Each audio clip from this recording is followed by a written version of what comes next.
first half of the season, regular listeners will know I banged on incessantly about how you need somebody to back up Benzema because he's older, because what he did last season was superhuman and so on.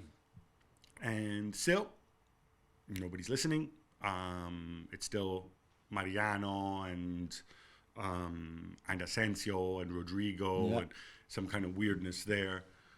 It doesn't look like they didn't go for Cristiano, which was, fanciful thing. I didn't think it was likely, but I thought it would have been interesting.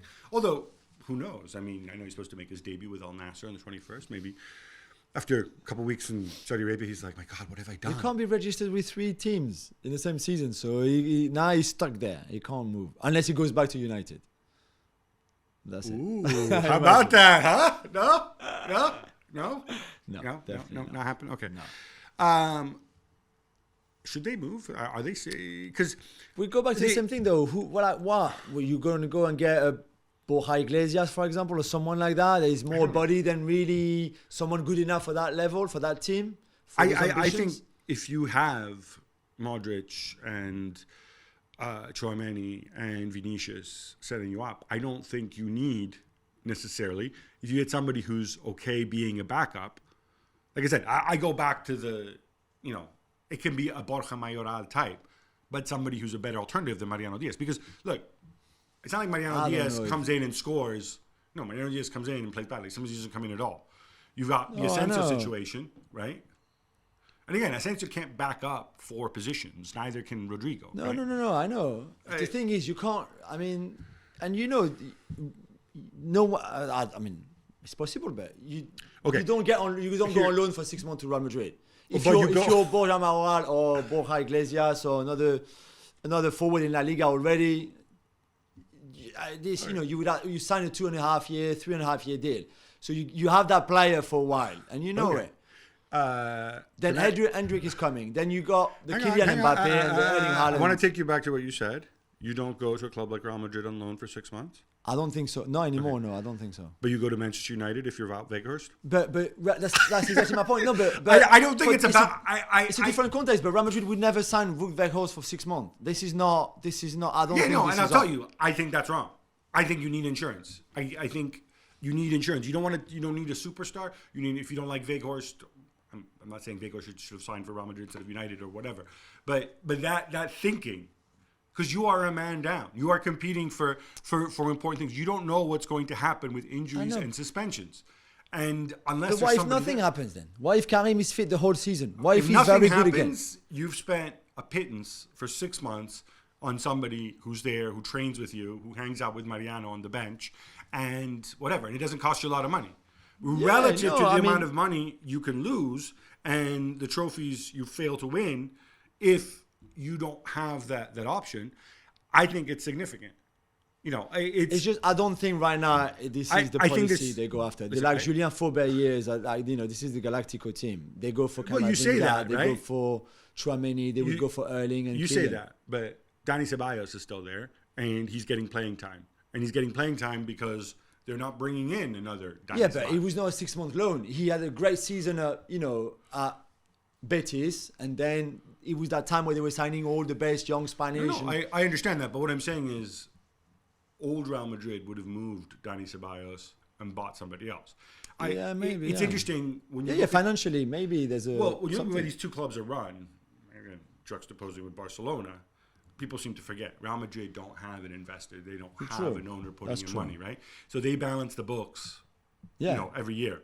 And they've just spent 60 million on Hendrik. And they spent 60 million on Hendrik. And they were willing to push the boat out and they spent a lot of money on Tchouaméni. They were willing to push the boat out for Mbappe. Speaking of Hendrik, it's been reported in several outlets, including in Spain, that part of the way they convinced Hendrik to come was they assured him that, don't worry, we won't be going for Haaland or Mbappe in the next couple of years, so, you will have the front line to yourself. Do you believe that? No. Yeah, neither do I. So Hendrik rocks up in Madrid in December 2024 when he turns 18 and he's allowed.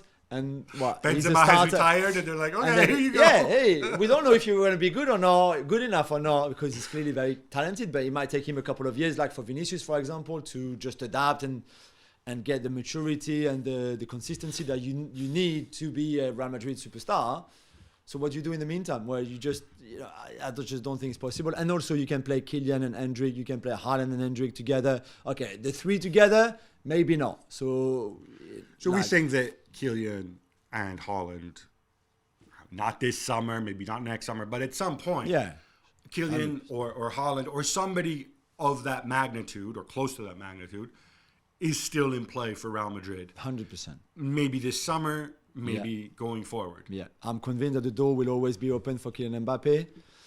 They might wait for him to be a free agent again, so wait another 18 months and then go for him. Well, do we know that it's 18 months or do we know that it's, because there's a 2+1 deal, right? Yeah, so in 18 months. Or a year from now, he's a year away from the end Yeah, of the but then you have to pay something, which I think would be very difficult to find an agreement with PSG then if that's the case. But for me, that door will always be open. And then if Haaland decides to leave City at some point, then I think, again, if you're Real Madrid and you haven't signed Kylian Mbappe at that time, then you have to go and be a contender for Haaland. If you might not get him, but I think you'd be crazy not to go for him as well.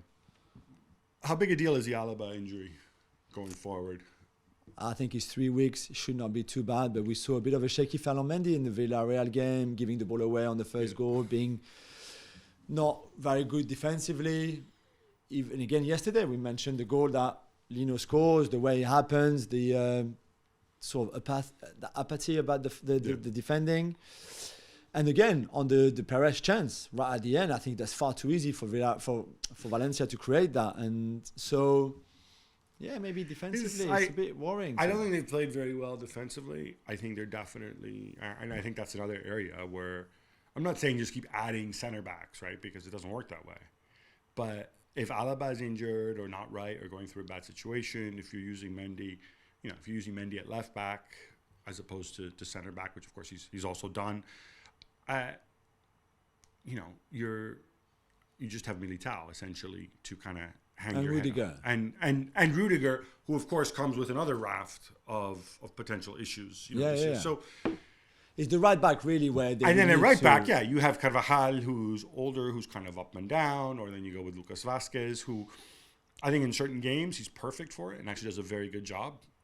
In other games, I'm not 100%. Yeah, I agree with you. To me, it's a little. I mean, we never know what's behind the curtain, right? Obviously, they had saved that money away to spend on Mbappe in the summer. They didn't spend it. You can say, but they spent the money on Endrick. Okay, fine, but they also sold Casemiro, right? Yeah. And they got Casemiro's wages off the bill. And a big transfer fee. Yeah, so Endrick and Casemiro kind of net out.